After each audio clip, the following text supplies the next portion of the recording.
206 सीटें। एक ही दिन में 15 साल की सरकार अचानक खत्म हो गई। जो 15 साल से बंगाल की मालिक थी, वो दीदी आज अपने ही घर, अपने ही मोहल्ले भवानीपुर में हार गई। ये कोई आम इलेक्शन नहीं था। एक औरत का दर्द इस बार बैलेट बन गया। पर सवाल ये है कि जिस बीजेपी के पास 2011 में 0 सीटें थी, उसने ये सब किया कैसे? और जो बंगाल कभी इंडिया की तीसरी सबसे बड़ी इकोनॉमी था, वो आज उड़ीसा और राजस्थान से भी पीछे कैसे छूट गया? कब हुआ ये सब?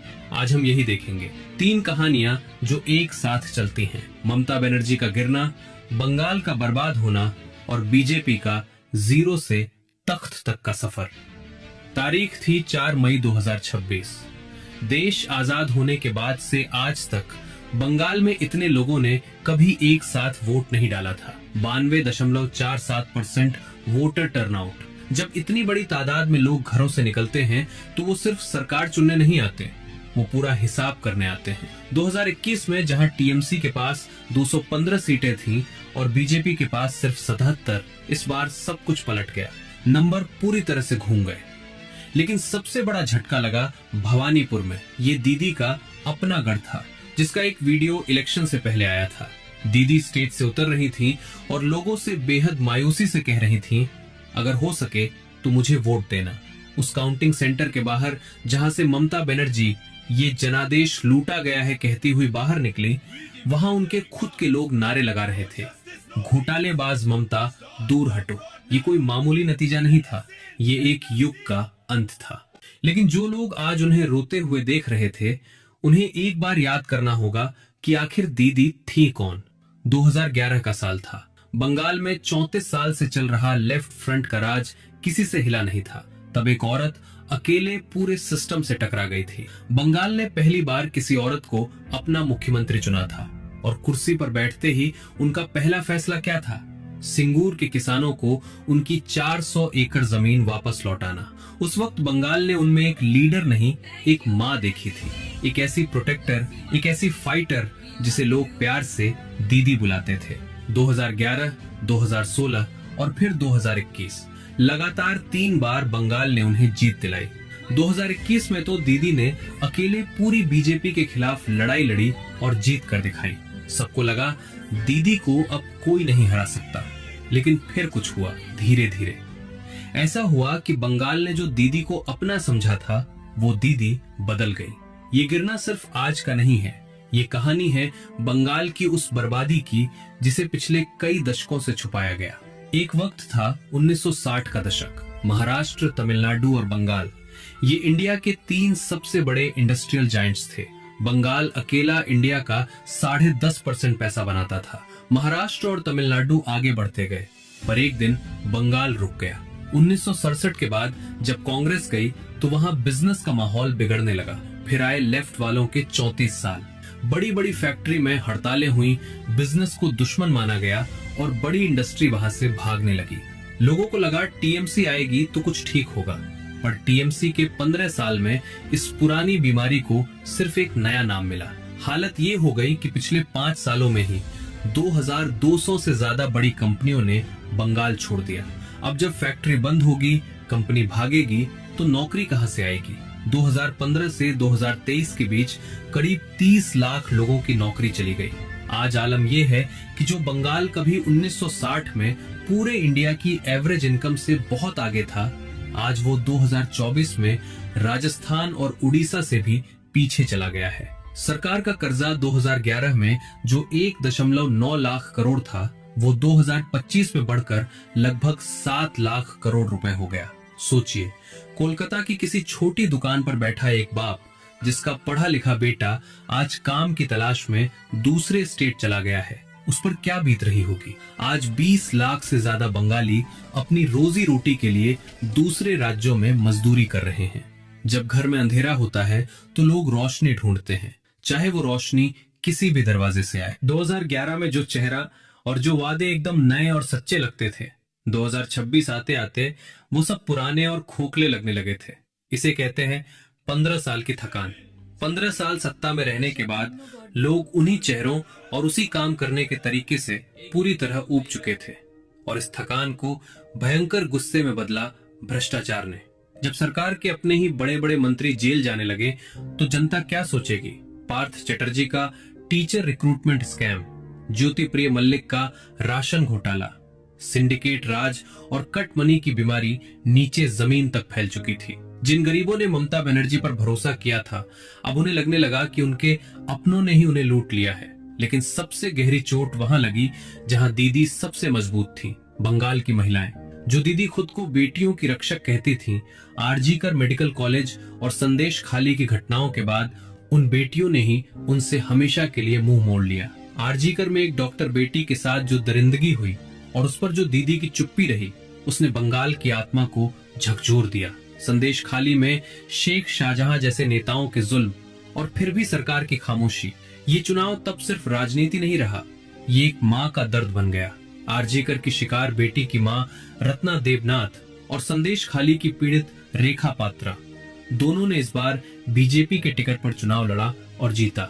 ये सिर्फ एक चुनावी जीत नहीं थी, ये बंगाल की औरतों का रोष था, जिन्होंने एक निजी त्रासदी को ममता बनर्जी के खिलाफ सबसे बड़े हथियार में बदल दिया।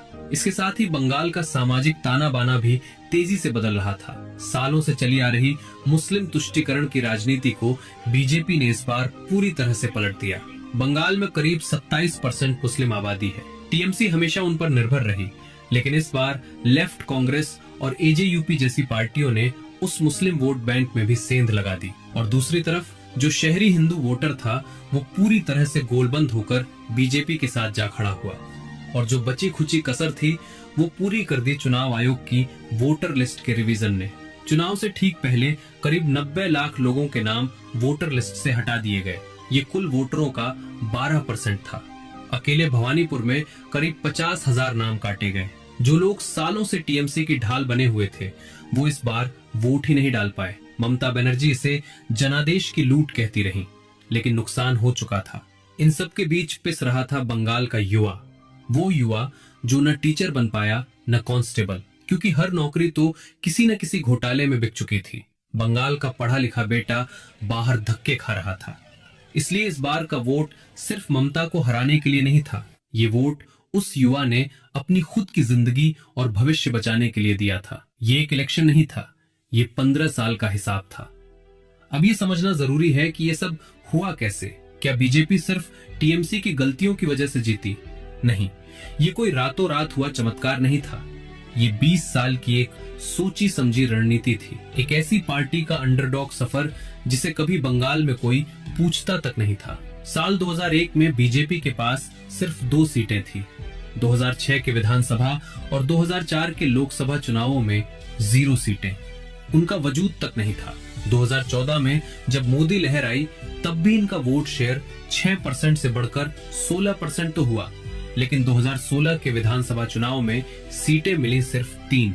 असली भूकंप आया 2019 के लोकसभा चुनाव में, जब बीजेपी ने 42 में से 18 सीटें जीत ली और यहीं से गेम पलटना शुरू हुआ।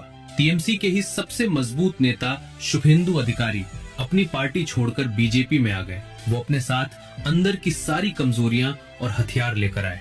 2021 में ममता भले ही जीत गई, लेकिन बीजेपी 0 से सीधा 77 सीटों पर पहुंच गई। 10 साल में 0 से 77। अगले 5 साल बीजेपी ने सिर्फ रैलियां नहीं की, हर एक बूथ पर जाकर जमीनी काम किया। उन्होंने बंगाल के गरीब को सीधा प्रधानमंत्री की योजनाओं का सपना दिखाया। आयुष्मान भारत, पीएम आवास योजना, वो भी बिना किसी सिंडिकेट कट के। नॉर्थ बंगाल पहले से ही बीजेपी का गढ़ था, वहां से वो और मजबूत हुए। मोदी और अमित शाह ने अपनी रैलियों में लड़ाई झगड़े की नहीं, एस्पिरेशनल बंगाल यानी तरक्की की बात की, जिसने मिडिल क्लास और बिजनेस करने वालों को अपनी तरफ खींच लिया। श्यामा प्रसाद मुखर्जी का नाम लेकर, जो खुद बंगाल से थे, बीजेपी ने एक इमोशनल रिश्ता भी जोड़ लिया और इसी का नतीजा था 2026 में 206 सीटें, गेम ओवर। और इसमें सबसे बड़ा रोल रहा उसी इंसान का जिस पर ममता बनर्जी कभी सबसे ज्यादा भरोसा करती थी, शुभेंदु अधिकारी। ये इंसान दीदी का सबसे भरोसेमंद सिपहसालार था, जो उनका सबसे बड़ा दुश्मन बन गया। भवानीपुर में उन्हें 15,105 वोटों से हराना ये कोई मामूली राजनीतिक बदला नहीं था, ये राजनीति का सबसे बड़ा ट्विस्ट। भवानीपुर 2011 से ये सिर्फ एक चुनावी सीट नहीं थी, ये टीएमसी की सबसे पवित्र जमीन थी। ममता बनर्जी का अपना घर, लेकिन इस बार इसी घर में वो सबसे ज्यादा अकेला महसूस कर रही थी। याद कीजिए वो पल जब दीदी भवानीपुर में एक स्टेज पर खड़ी थी, बाहर बीजेपी की रैली का शोर गूंज रहा था और वो बेबसी में अपनी ही जनता से कह रही थी, अगर हो सके तो मुझे वोट देना। काउंटिंग के दिन जब फाइनल नतीजे आए तो आंकड़े सब कुछ बयां कर रहे थे। ममता बनर्जी को मिले 58,812 वोट और शुभेंदु अधिकारी को मिले 73,917 वोट। 15,105 वोटों का वो फासला जिसने बंगाल का इतिहास हमेशा के लिए बदल दिया। जिस इंसान पर उन्होंने कभी आंख मूंद कर भरोसा किया था, आज उसी ने उनके सबसे मजबूत किले को ढहा दिया था। जब ममता काउंटिंग सेंटर से बाहर निकली तो वो बिल्कुल अकेली थी, हार चुकी थी। बाहर उन्हीं की जनता उनके खिलाफ नारे लगा रही थी। सच तो ये है कि भवानीपुर में सिर्फ एक सीट नहीं गई, वहां एक युग का अंत हो गया। बीजेपी के लिए ये एक बहुत बड़ी, एक ऐतिहासिक जीत है, लेकिन असल सच्चाई ये है कि उनका असली इम्तिहान अब शुरू होता है। प्रधानमंत्री मोदी ने बंगाल के युवाओं को नौकरी, महिलाओं को सुरक्षा और आयुष्मान भारत का जो वादा किया है, उसे जमीन पर उतारना इतना आसान नहीं होगा। बंगाल के नए मुख्यमंत्री के सामने सबसे बड़ा डरावना सच खड़ा है, 7 लाख करोड़ रुपए का भारी कर्ज। क्या वो 2,200 कंपनियां वापस आएंगी जो बंगाल छोड़कर चली गईं? क्या उन 30 लाख लोगों को दोबारा उनका काम मिलेगा? क्या बंगाल का वो सपना कभी सच हो पाएगा कि वो फिर से पूरे इंडिया की तीसरी सबसे बड़ी इकोनॉमी बने? जाते जाते ममता बनर्जी ने कहा है, हम वापसी करेंगे, लेकिन क्या वो वाकई वापस आ पाएंगे या बंगाल अब हमेशा के लिए बदल चुका है? बंगाल की ये कहानी सिर्फ एक राज्य की कहानी नहीं है, ये सत्ता के नशे, भ्रष्टाचार और एक आम आदमी के दर्द की कहानी है। बंगाल ने इस बार दीदी को नहीं चुना, बंगाल ने अपनी जिंदगी चुनी थी। अगर इस कहानी ने आपको कुछ सोचने पर मजबूर किया है तो इस वीडियो को लाइक करें और हमारे चैनल को सब्सक्राइब जरूर करें, ताकि हम ऐसे ही सच्ची कहानियां आप तक लाते रहें। लेकिन जाने से पहले एक सवाल मैं आपके लिए छोड़ रहा हूं। क्या आपको लगता है कि बीजेपी सच में बंगाल को बदल पाएगी या ये भी उसी पुरानी राह पर चलेगी? अपना जवाब नीचे कमेंट्स में जरूर बताएं।